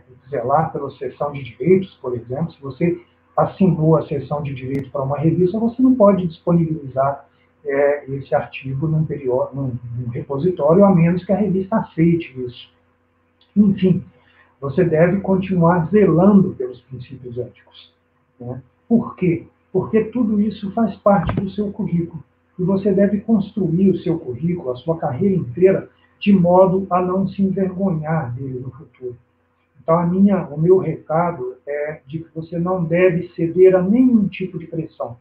Não fique olhando para o seu colega do lado que publicou 10 artigos e você publicou só 8. Tá? Até porque tem algo que é conhecimento, e isso não se avalia por meio de artigo publicado. Não adianta você ter 100 artigos publicados e não ter domínio de conhecimento na sua área. Você não vai conseguir se colocar no mercado. Não tenha dúvida, você não vai conseguir. Então, publicar é importante? Você deve publicar com ética, com qualidade, e você deve construir o seu nome, né? Essa construção de nome, ela leva tempo. Não tenham pressa com isso. Eu estou falando não tenham pressa porque eu imagino que tem muitos que estão me ouvindo, ou que vão me ouvir depois, que estão começando carreira. Então, não tenham pressa. Isso vem com o tempo. Mas é um edifício que você está construindo. Então, comece a construí-lo em bases sólidas. Não deixe que uma mácula fique no seu currículo de modo a você ter que passar a vida inteira se envergonhando ou tentando esconder isso. Tá? Então, construa uma carreira de modo a se orgulhar dela, e não se envergonhar. Né? Se você... todo mundo sabe que é muito difícil construir um nome, mas você destruir isso é muito fácil. Um desvio de conduta, um deslize, e toda a sua obra pode ruir, e isso é muito desagradável. Até porque ciência, o alicerce de ciência é ética, é verdade. Então, preocupem-se mesmo com isso e não cedam a nenhum tipo de pressão. Por fim, eu queria, primeiro, lamentar a questão de compartilhar a tela, que realmente não ficou bom. Eu tinha caprichado tanto nas imagens e acabou que não saiu da maneira que a gente planejou. Mas esses imprevistos acontecem, e agradecer novamente, primeiro, pela paciência de me ouvir falar por tanto tempo. Eu espero que eu tenha conseguido passar algum tipo de informação que justifique isso e que tenha significado algo para vocês, até nesse dispêndio de tempo tão grande. Muito obrigado. Obrigado a Elisa novamente. Eu me encerro por aqui. Muito obrigada a você, Helder. Eu acho que a gente não tem como mensurar como foi importante a sua fala hoje, principalmente para os que estão aí começando. Eu me incluo nessa também, né? Então, acho que foi para todos nós aqui. Várias perguntas surgiram na cabeça de vários deles, eu tenho certeza, e tenho certeza também que foi informativo para muitos. Eu conheço bastante o nosso público aqui, Sei que a gente tem os alunos de graduação, mestrado e doutorado, então para eles também, que vão começar ou estão começando, né, a vivência acadêmica, foi muito informativo para eles. Então, de forma alguma, foi desperdício de tempo. Eu acho que você nos ganhou tempo oferecendo essa fala. Nós temos muitos bons comentários para você hoje, e eu acho que a gente podia, no meio deles, também começar já a fazer algumas perguntas. Eu fui a primeira aí que comecei, viu? Mas tem algumas outras aí. Helder, você quer que eu leia a pergunta para você ou você... Não, eu consigo ver aqui. Tá, ok. É claro que a formação de rede de colaboração, né, não só internacionais, porque às vezes a gente pensa em internacional como se a solução tivesse sempre lá fora, né? Mas rede de colaboração ela é interessante em pesquisa em qualquer sentido. Quando você pensa em grupos de autores que não têm acesso a uma determinada tecnologia ou não têm acesso a um determinado recurso para fazer a sua pesquisa, você estabelece uma rede e ela não precisa ser necessariamente internacional, né? Uma colaboração qualquer de alguém que possa te dar esse suporte, isso é sempre vantajoso em termos de ciência. E, no caso de internacional, hoje é muito fácil fazer isso, né? Hoje eu converso com alguém na Inglaterra com a mesma facilidade com que eu converso com um colega do lado. Aliás, hoje, especificamente na pandemia, para eu conversar com o vizinho, eu estou usando um meio digital qualquer. Então, é muito fácil fazer isso. E, sem dúvida, é um caminho interessante para diminuir esse abismo. Você acha que isso poderia ser uma forma de aumentar esse patamar de publicação dos países em desenvolvimento? Sim, porque não é só a questão do recurso, né? Vem também junto uma expertise, vem um conhecimento que se agrega, vem a romper uma determinada barreira. E isso fica. A colaboração ela pode ser passageira, mas esse benefício ele vai ficar, o aprendizado fica, né? O acesso a essa tecnologia, a essa ferramenta, ele vai ficar. Isso faz parte de ciência mesmo, né? Nós temos necessidade de fazer isso. Internacionalização, né, em toda a sua forma. Bom, o Adivânio me pergunta do tempo médio de embargo. Adivânio, que bom te ver aqui. O tempo médio de embargo de um artigo. E isso depende muito, Adivânio. Como eu disse, tem uma pressão muito grande. Aliás, um artigo nosso, o Adivânio foi orientado por mim, nós temos alguns artigos publicados, e um artigo nosso foi liberado exatamente há pouco tempo. Eu recebi uma mensagem da editora liberando o artigo para que a gente pudesse colocar no repositório. Isso depende muito, mas não menos que uns 6 meses, porque as editoras precisam de ganhar dinheiro em cima desses artigos por um tempo, mas é muito variável. Tá? Alguns demoram 2 anos para liberar. Helder, nessa perspectiva, eu vejo de vez em quando um artigo saindo, recém-publicado, e em seguida já colocado no ResearchGate para ser colocado na forma livre de download. Então, isso também fica uma forma errônea do autor, né, de disponibilizar. E aí não é má fé. Para mim é muito claro, alguns autores fazem isso como uma espécie de manifesto político. Né? Eles sabem que estão cometendo um certo desvio de conduta, no sentido de não cumprir com o acordo firmado com a editora, mas eles fazem isso como um mecanismo de protesto, ou enfim, de se rebelar contra o sistema, e outros fazem isso simplesmente por desconhecer. E é engraçado que você assina, mas muita coisa que nós assinamos damos o trabalho de ler, né? Então, algumas pessoas simplesmente não sabem que estão cometendo um desvio de conduta. Tá? E as editoras não querem, como eu disse, elas não querem brigar com o autor, porque não vale a pena. Então, elas estão sob pressão. Na verdade, é um mercado que está mudando muito. O mercado está se adaptando a essa realidade nova. As editoras estão todas sob pressão. Ok. A próxima pergunta é da Aline. O aumento de periódicos predatórios é reflexo do aumento dos artigos falando Science, né? Na verdade, tudo isso está interligado, não existe uma relação tão direta. O salame slicing, o salame science, que é você fatiar um artigo, né, você dividir um artigo, que seria um artigo só, você publica 3 artigos com aquele conjunto de dados. Isso acontece em todos os periódicos, não só nas revistas de acesso aberto, nas revistas predatórias, perdão. O que vai acontecer, isso deve acontecer na mesma magnitude, é que há uma tendência de, nesses periódicos predatórios, além de ser esse fatiamento, né, essa subdivisão desses dados em vários artigos, de serem artigos de qualidade duvidosa ou de qualidade inferior.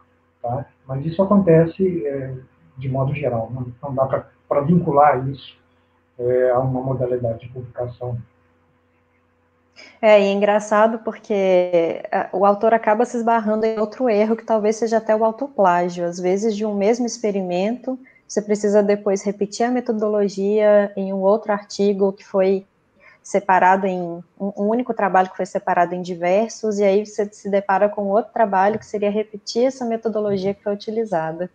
Eu já falei tanto e eu realmente eu não estou feliz com a apresentação porque essa coisa da tela cheia me incomodou um pouquinho e eu acabei falando muito, né? Eu passei um pouco do tempo, porque é um assunto extremamente denso, né? Não é que eu estou me desculpando não de tomar o tempo de vocês não, mas é porque é algo que eu gosto muito e algo que é denso. Nós poderíamos ficar aqui horas e horas e horas e horas conversando a respeito e nós não esgotaríamos isso. Né? Então, é difícil me conter aqui e não ficar, às vezes, ainda falando mais do que eu deveria. Mas você não precisa se desculpar por nada. Eu acho que tudo aconteceu num formato ideal para a gente compreender, e a sua mensagem foi muito especial, eu acho, porque é um assunto que vai ser eterno e que é um assunto que, às vezes, a gente tem uma certa dificuldade até de tempo de conversar isso com os alunos, né? Tanto na graduação quanto na pós, a gente cobra os artigos, mas tá bom, professora, você está cobrando o quê, na verdade, né? Meu resultado, a minha defesa, a minha dissertação. Então, é bom. Então, acho que você nos poupou, como eu disse antes, um bom tempo de falar sobre isso, tentar conseguir um tempo sobre isso. Acho que o tempo aqui foi ideal. E eu vou recomendar também essa nossa apresentação aqui, que vai ficar gravada, para outras pessoas que não conseguiram, obviamente. Temos mais algumas perguntas aqui.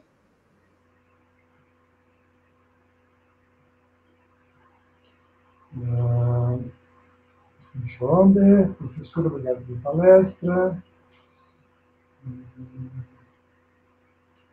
A visão sobre o Sci-Hub. Não, eu não tenho, até porque eu não conheço muito, sabe? Então, eu não tenho uma opinião muito formada, mas, enfim, acho que quando se fala de todos esses repositórios, todas essas formas de divulgação, de compartilhar a informação, elas são todas muito positivas.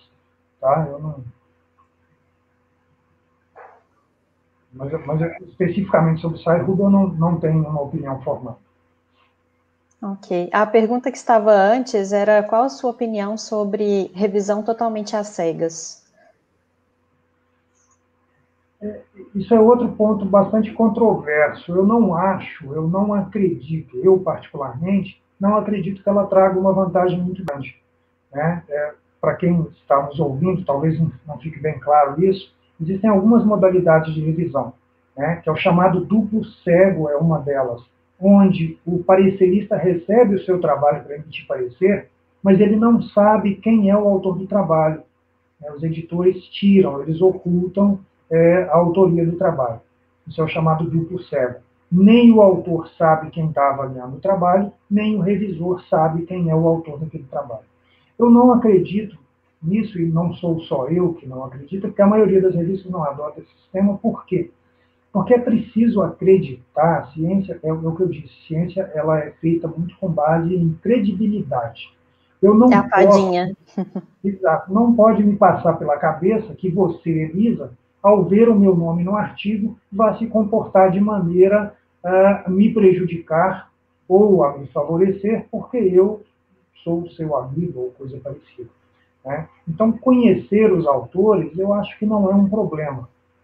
Porque aí o filtro que tem que ser aplicado é o filtro que o editor aplica. Nós fazíamos isso na Acta Botânica Brasílica. Uhum. Eu devo repartir com vocês, porque não tem nada de errado nisso, eu não vou citar nomes, mas nós recebíamos muita indicação de revisores que não eram apropriados. Eu não posso, longe de mim, dizer que era por má fé, mas quando eu recebo de um autor que eu conheço, e que eu sei que aquela indicação de revisores, um desses revisores é um familiar daquele autor e o outro é um aluno de pós-graduação que trabalha sob orientação dele, eu simplesmente não acato essas indicações. Na verdade, na ACTA nós tínhamos uma norma. Embora nós pedíssemos a indicação para os autores, nós não usávamos a indicação do autor.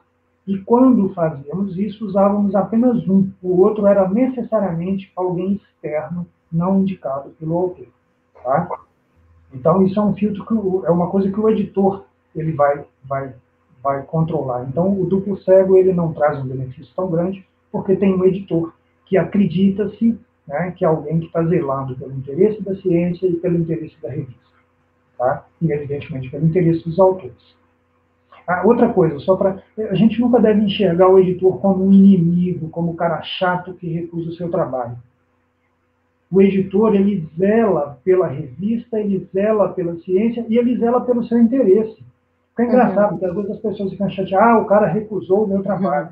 Como se fosse pessoal, não é? Não foi o seu professor que te deu nota ruim. Foi você que não conseguiu obter um rendimento bom. Né? Então, o editor, ele zela pelos autores. Quando ele zela pela revista, e ele faz a revista crescer, e ele faz a ciência progredir, ele está zelando pelo seu artigo que foi publicado na revista. O seu artigo estará sempre vinculado àquela revista.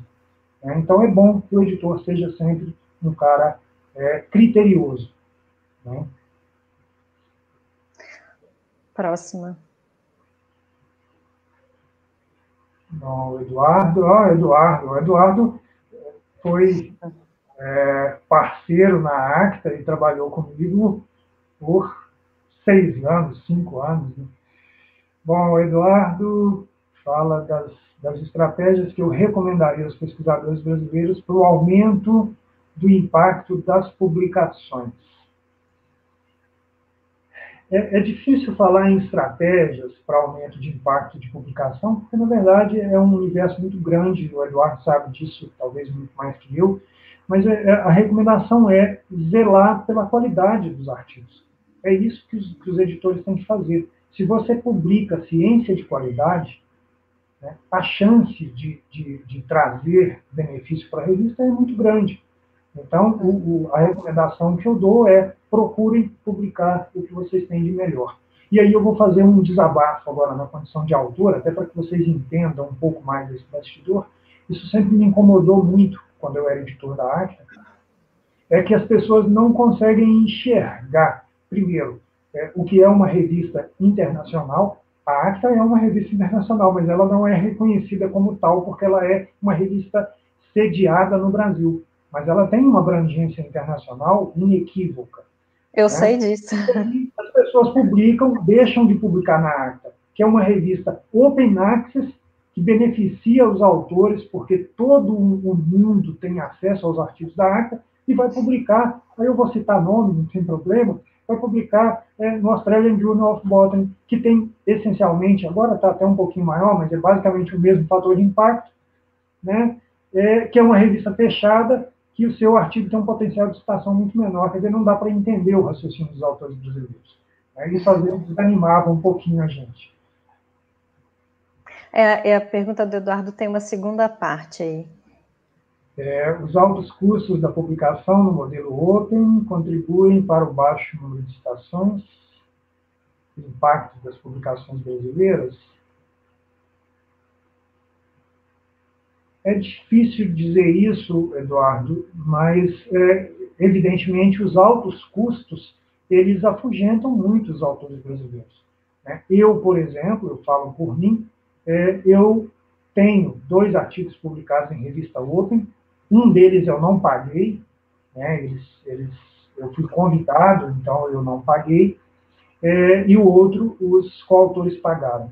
Eles tinham lá grants nas universidades deles e eles pagaram. Eu não pago, eu me nego a pagar, porque, primeiro, eu acredito um pouco mais na média, eu gosto mais do tratamento e do critério das revistas por assinatura.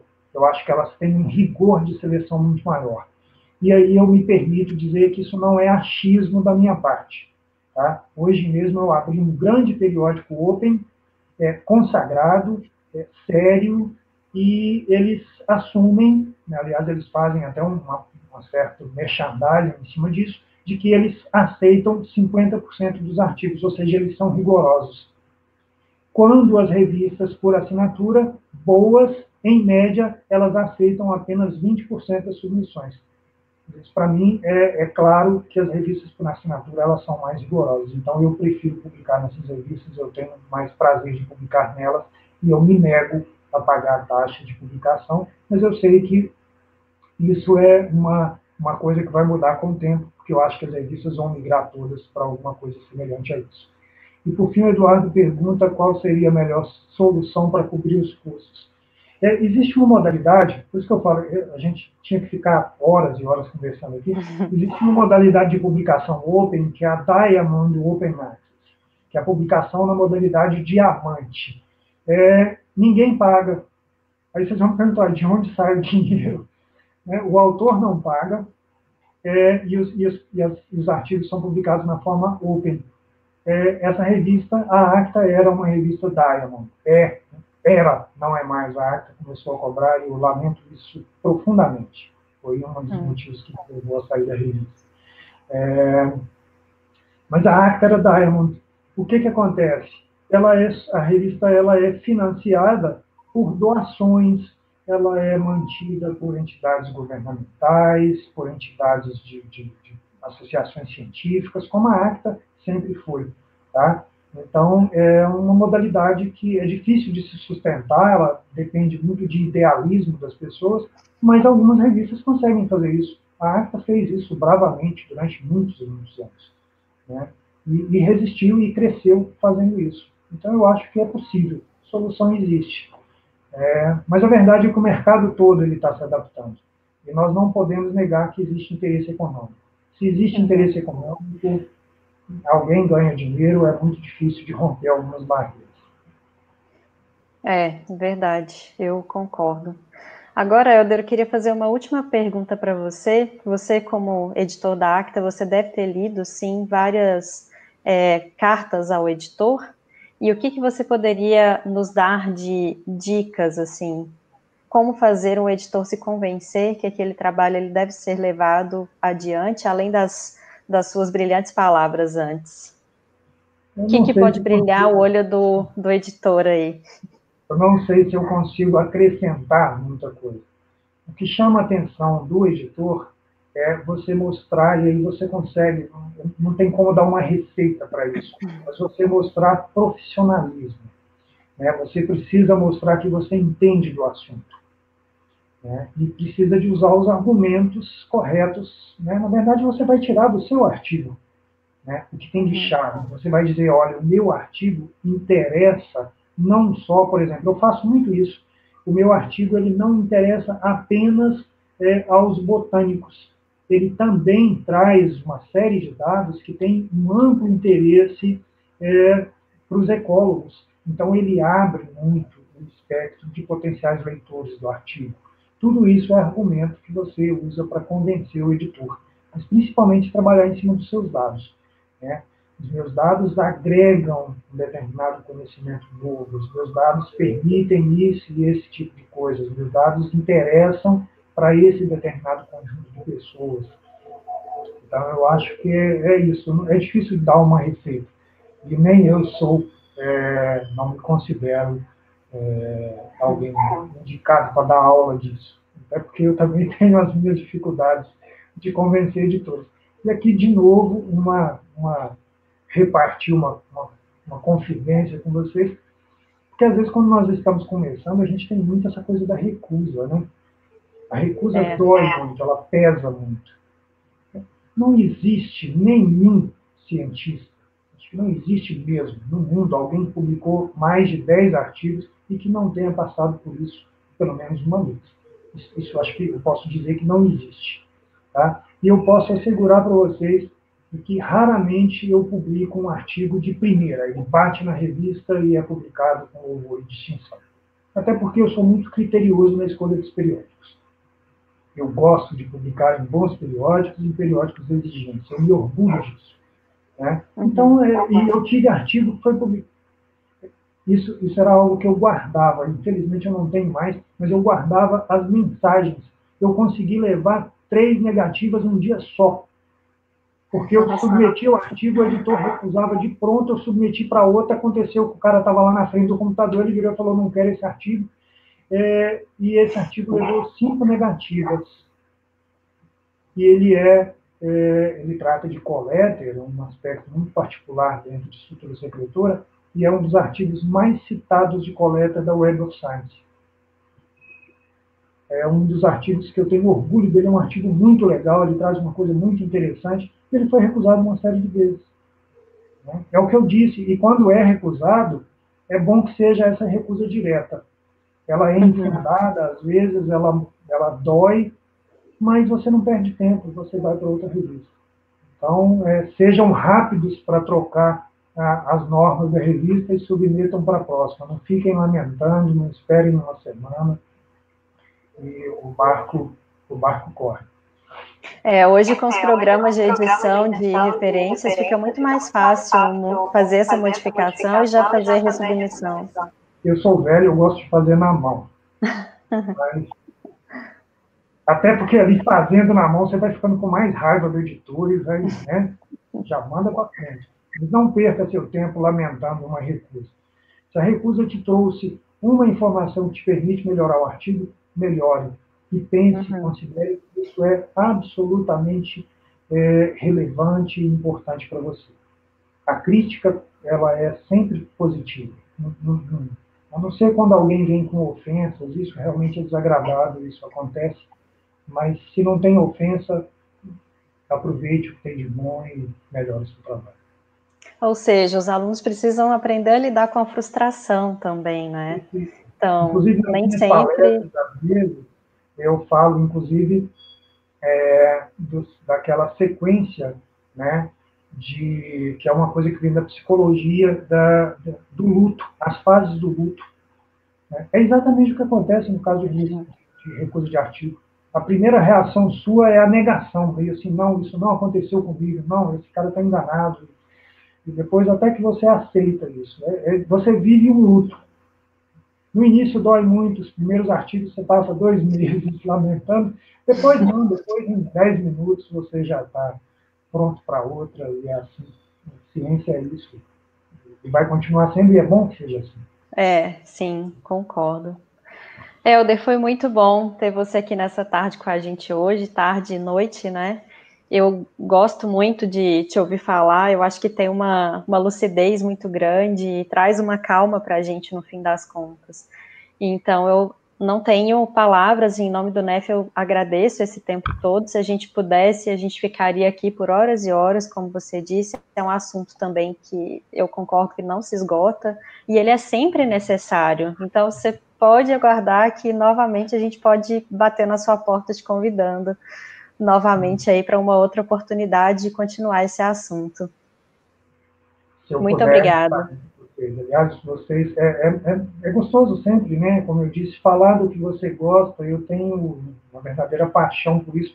Eu não entendo exatamente desse assunto, não sou nenhuma autoridade nisso, mas eu gosto, me interesso, e foi como servidor público, talvez a minha função que mais me encheu de prazer, que eu mais me senti útil para a sociedade, foi sendo editor de revista. Acho que isso é um trabalho muito legal.